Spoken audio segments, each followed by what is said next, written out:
Hi, I'm Joe Peruzzi, and welcome to another edition of Streets. In our first segment, we stop in at the official dedication of the newest housing development in Clinton Township.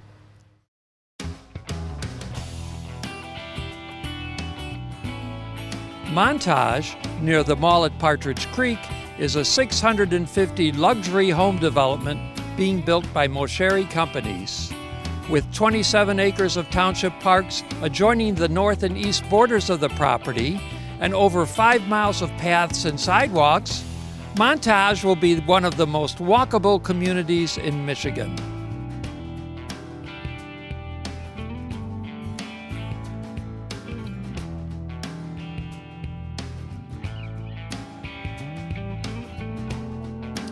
This shows a true resurgence of the building industry, true resurgence of housing, and a necessity of housing for multi-generations in the same community.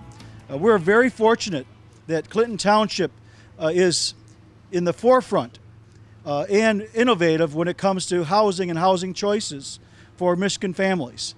We are quite fortunate to have the leadership of this township board that recognizes that and that is flexible with their ordinances to bring in affordable all luxury, as we call Montage.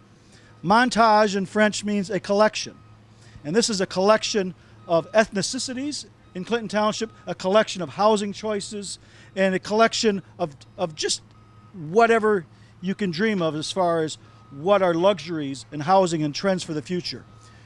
We are very fortunate to have the best architects, engineers, and support staff assembled in the Midwest. With that, I want to give the microphone over to Bob Cannon.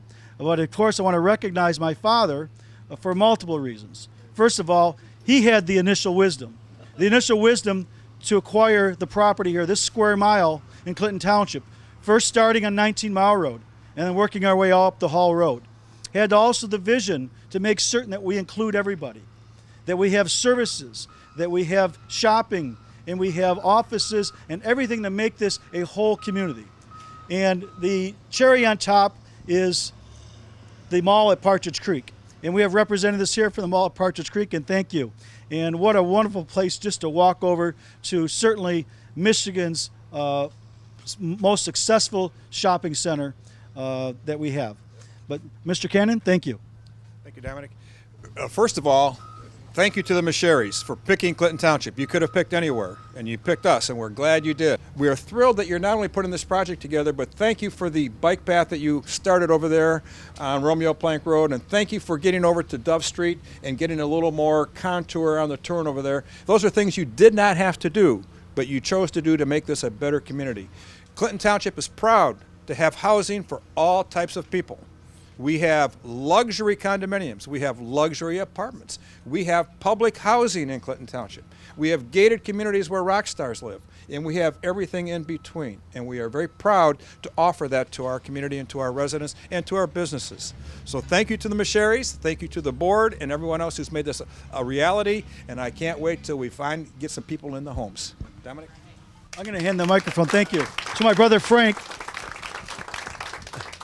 We could put this all on paper. We could all dream about it. But Frank and Mario, where's Mario, his twin brother? They're right next to each other. They're the ones that actually make it happen. Frank builds the most beautiful communities in the United States. I came from Laguna Beach just last week. Our housing is pair and parcel to Laguna Beach. We may not have the mountains and the ocean, but we have community, and we have community spirit. But architecturally speaking, they used to say the trends start out west and moved here. No, I think we're starting the trends, and they're picking up our cue. And then Mario makes sure they're maintained and managed to the world-class level. Because you could build them, you could create them, but if they're not maintained, they're not done in budgets, what good was it? So I'm going to pass the microphone over to Frank and Mario, and Frank's going to coordinate our construction activities. Yeah, Frank, Mario. Thank you. And this is truly a team effort. As you see, we are passing the baton as we speak. This microphone acts as the baton. And our coordination is such that it starts with my father. If this is a four-legged relay team, he's passing the baton to get Dominic to get the infrastructure, get the entitlements, get everything going. And while that's being done, just like in any relay race, Frank's coordinating the construction activities and drawings. And so the baton is being moved, but the parts are moving before the actual handoff. So as this construction's starting, my motions are going in order for the marketing and building the team to manage this community. And so it's always in process, in motion. And I look forward to taking the baton. I'm moving now with it, but it'll be handed off and I'll be running with it. So thanks, everyone.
Up next, we stop in at this year's Fire Rescue Open House, held at the Fire Administration Building on Garfield. More than 500 people attended the 3-hour event that included a vehicle extraction demonstration, plenty of activities for the kids, and opportunities to learn about safety. Special recognition went to fire rescue personnel, as well as Macomb County Sheriff Deputy Brandon Wiley and resident Wayne Starren for coming to the aid of resident Tom LeBay, who suffered a heart attack at this year's Gratiot Cruise. On August the 2nd, during the parade lap of the annual Gratiot Cruise, a call came into our fire dispatch for a CPR in progress call in the area of Alibi Inn on 15 Mile Road in Gratiot.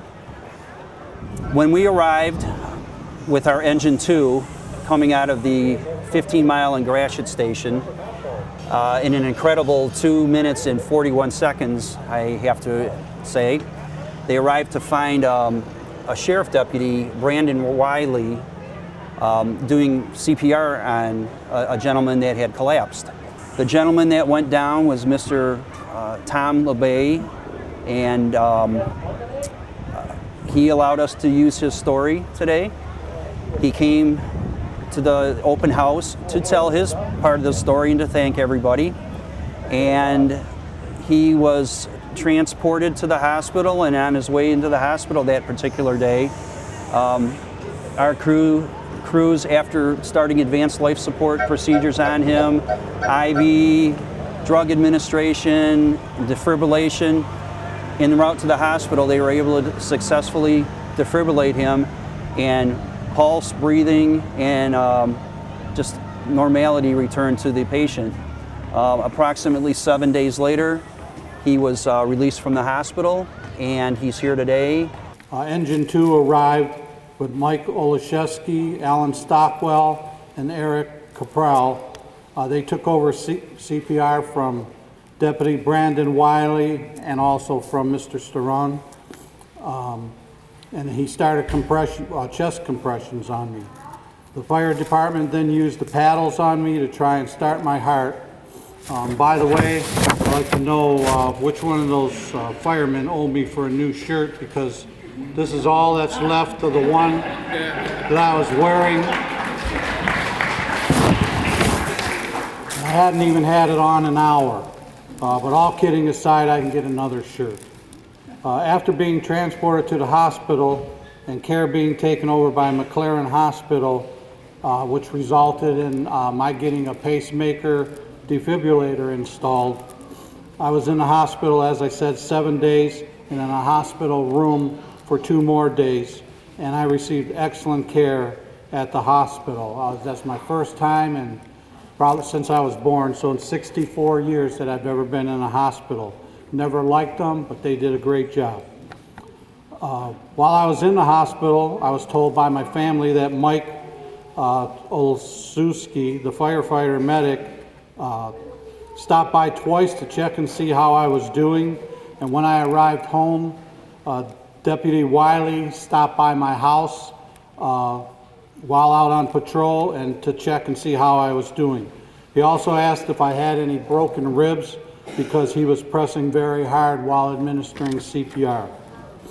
I would like to recognize them for their extra efforts and concern, because in this day and age, firefighters and policemen don't get enough recognition. Sorry. There's always negativity towards the police and fire, and this was a very positive thing that they did for me. And let's see. I believe I will not be here today if not for the people involved, especially Wayne. He took the time to get involved and didn't hesitate. I have taken CPR for 25 years and never thought it would be used on me to save my life. I was in fairly good shape. I exercised regularly, had annual checkups, and got my fair share of exercise. My heart attack was not due to blockage, but it was due to my heart just quit beating. So it just came on all of a sudden. That day, I went to church that morning, and I don't remember any of that until, like I said, actually 8 days later, I woke up in a hospital room after being out of ICU in 7 days. I urge everyone to pick up a handout that Chief Bai mentioned earlier for one of the deaths. You may be able, I strongly urge everyone to try and take CPR if at all possible. You may be able to save the life of a perfect stranger or one of your loved ones. Don't be afraid to get involved, and thank you for hearing my story.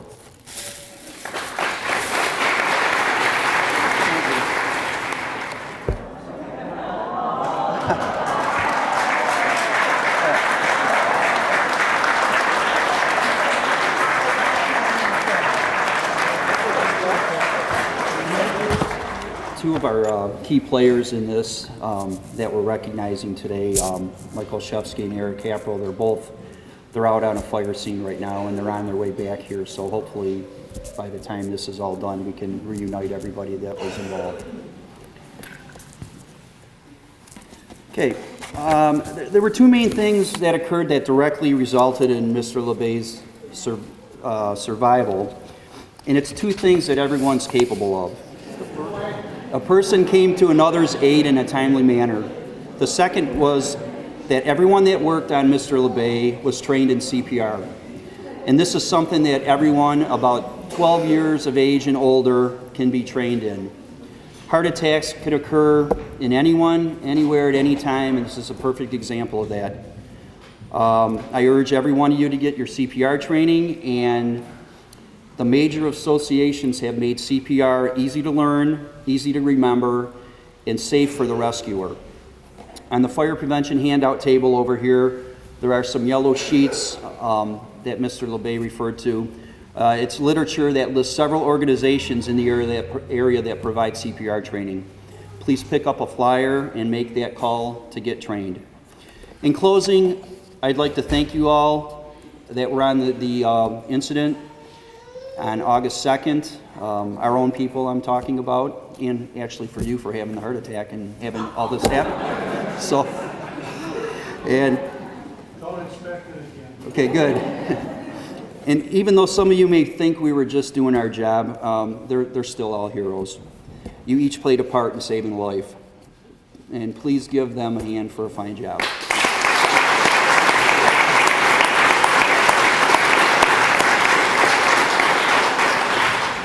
And I'd also like to thank Mr. LeBay for allowing us to use the story to promote CPR training, and also his views on what happened. It takes a lot of courage, and we appreciate it. And now I'd like to turn the microphone over to Mr. Sowerby, our treasurer. He's going to introduce the dignitaries that are in attendance here, and he will introduce our fire marshal for the coloring contest, or the school contest. Welcome, everyone. What a great day this is. Our heart attack victim, Mr. LeBay, you know, this is a wonderful story. You have no explanation as to you were healthy, why this happened to you. Maybe the theory is your heart just got overwhelmed by all those beautiful classic cars that were surrounding you that day at the Gratiot Cruise. Supervisor Bob Cannon wants to send his apologies for not being in attendance today. He's out of town, but he wants to welcome everyone as well. I want to welcome our township board members that are here today. Mrs. Kim Meltzer, our township clerk.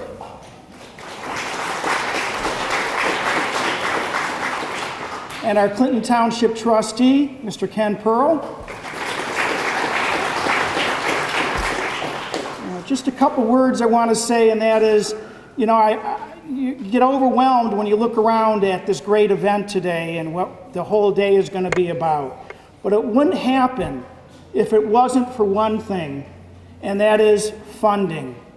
And the funding that our taxpayers and our residents and our businesses of Clinton Township have repeatedly provided for public safety, for a great fire department, great police department in this township is humbling, and that's what really helps allow this to happen today.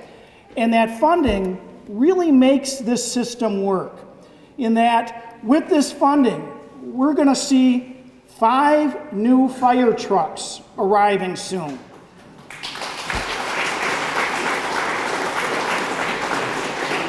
The tools to help save victims and fight fires are arriving soon to keep this fire department going strong. But it's not just about the equipment. Without that equipment, what's most important is our firefighters.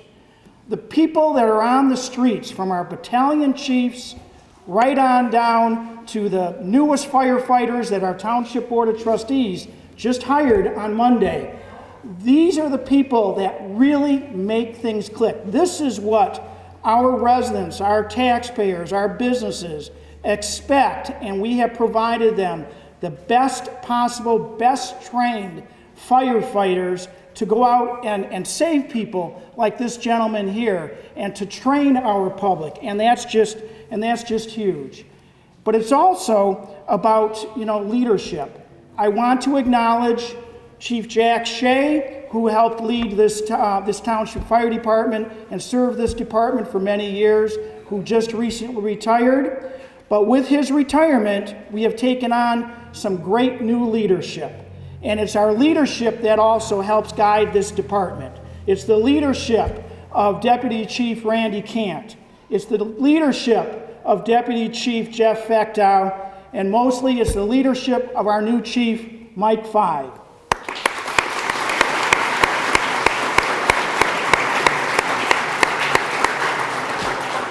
But lastly, I want to acknowledge the spouses, the children, and the families of our firefighters here today, because you are all really the brave ones. You are all the ones who give love and comfort to your loving spouses when they return home from shift.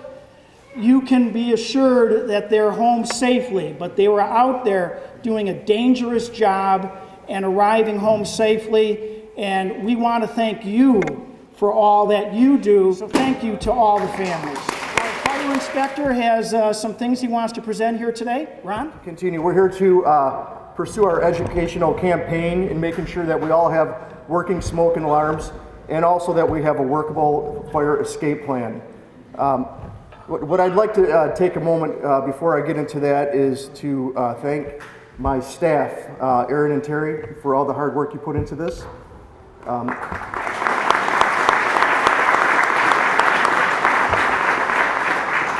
My inspectors, Mike Bobson,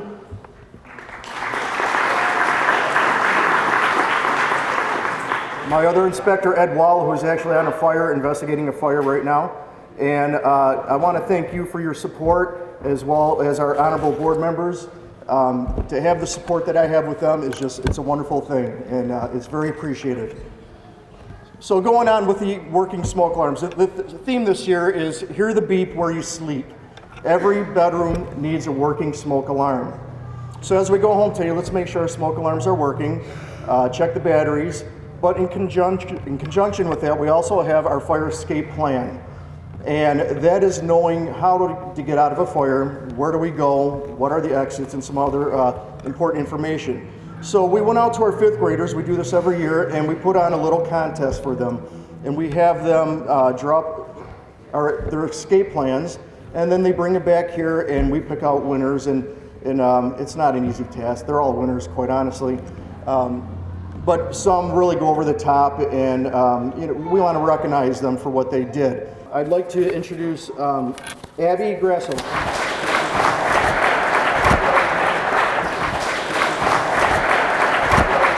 Sienna Brown.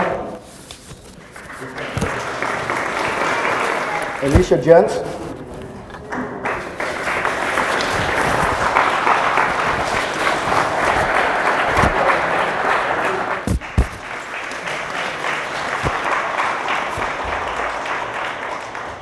Zach King, Rachel Lee, Dwayne Anaki,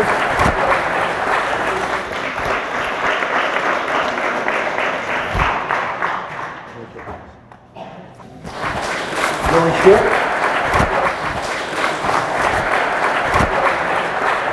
Alexa Sewell,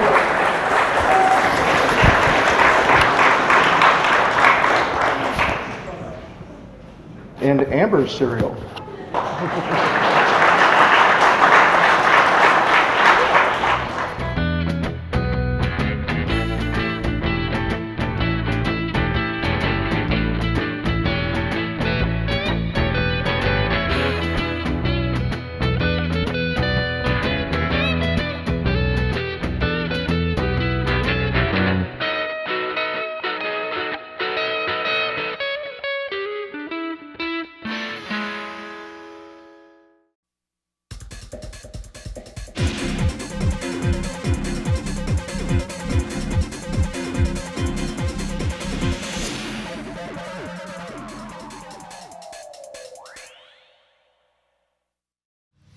If you or a student you know has to prepare for an upcoming SAT or ACT test, Here is a great way to prepare for those exams.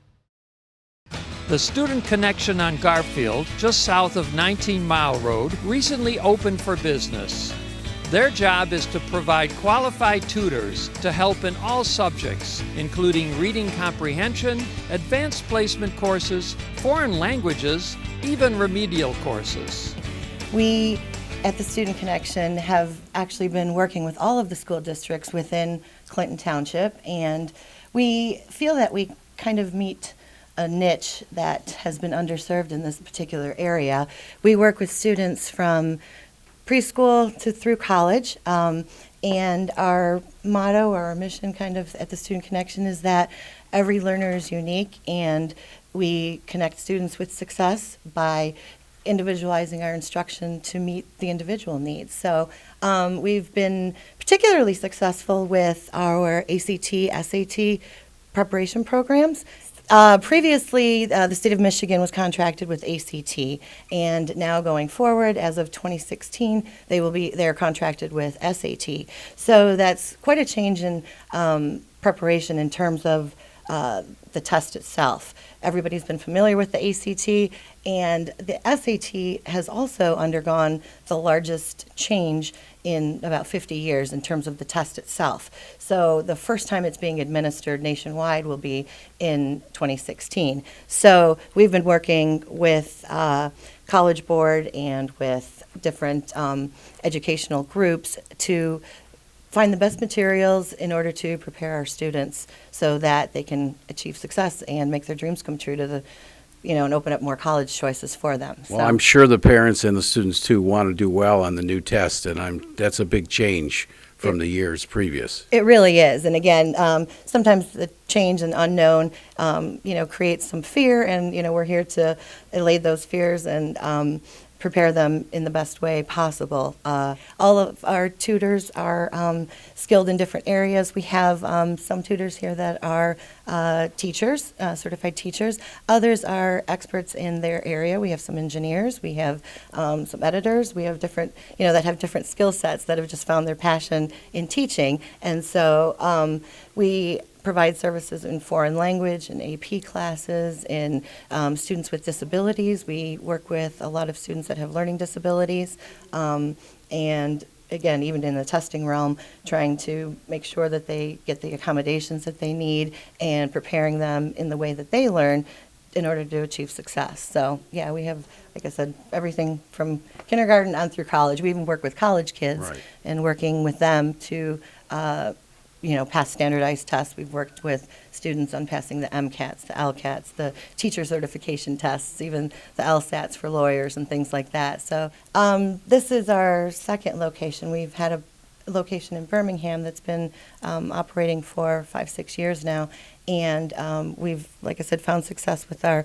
after-school program, and we really wanted to bring that here to the east side to make that available and affordable to students here on the east side. So we have an after-school program where they can come in anytime till 9 o'clock at night or on the weekends. So the kids that have sports, and which a lot of them do these days, are involved in a lot of extracurricular activities, so that if they are not able to receive the help that they need after school, they can come in here anytime beyond that, and even on the weekends, to get the extra assistance that they might need. Okay. How long have you been here now? This will be our second full school year that we're here. So. And you've been very successful on the first year? We have been. Like I said, we've had some great success stories that we're quite proud of. We've gotten one student into Harvard so far, which we were very excited about. So you even go to the college level. I know my college kids, if they were having to take a very difficult, specialized license test, for a license or something, they would take another course in addition to their college courses that just tailored itself to that test. Yeah. So that's something that you do too. Absolutely. And like I said, a lot of it is, most times we've found that it's not so much the content that they're struggling with necessarily when it's for test preparation at that level. It's oftentimes test anxiety and things like that. And it's working on strategies that will help them to be successful, whether it's timing or, just easing those fears that they might have so that they are able to achieve success. So I presume, I've seen your website, So they should just go to, I believe it's the studentconnector.com? Yes, we are at the studentconnect.com. Connect.com. Yep. Okay. Well, they can look for that, and you're open how many days a week? We are open 6 days a week. We are closed on Fridays because most people don't want to come tutor on a Friday, so. I can understand that. Well, we're going to have a ribbon cutting in a second. Thank you for giving us the information. Thank you so much. Thank you for coming out.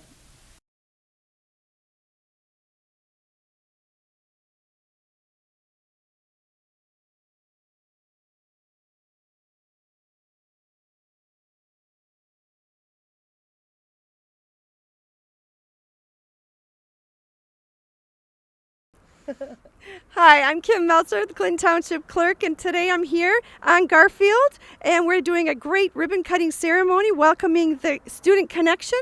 I want to encourage any of the parents that might have children that are struggling in school to come on over here and get an extra hand. My kids are all grown, but had I had the opportunity to utilize a business like this, I certainly would have. So with that, we want to welcome you. We want to thank you for being here. Why did you choose Clinton Township? Thank you. Well, we felt that this area is very robust, and there's so many different communities and school districts within the area that we really thought that we could be utilized in this particular area and help parents and students and school districts alike over here on the east side. So we really are very happy to be here, and thank you very much. All right. 1, 2, 3. Thank you. Congratulations. Thank you very much. Well, that's all for Streets this time. I'm Joe Peruzzi, and thanks again for watching.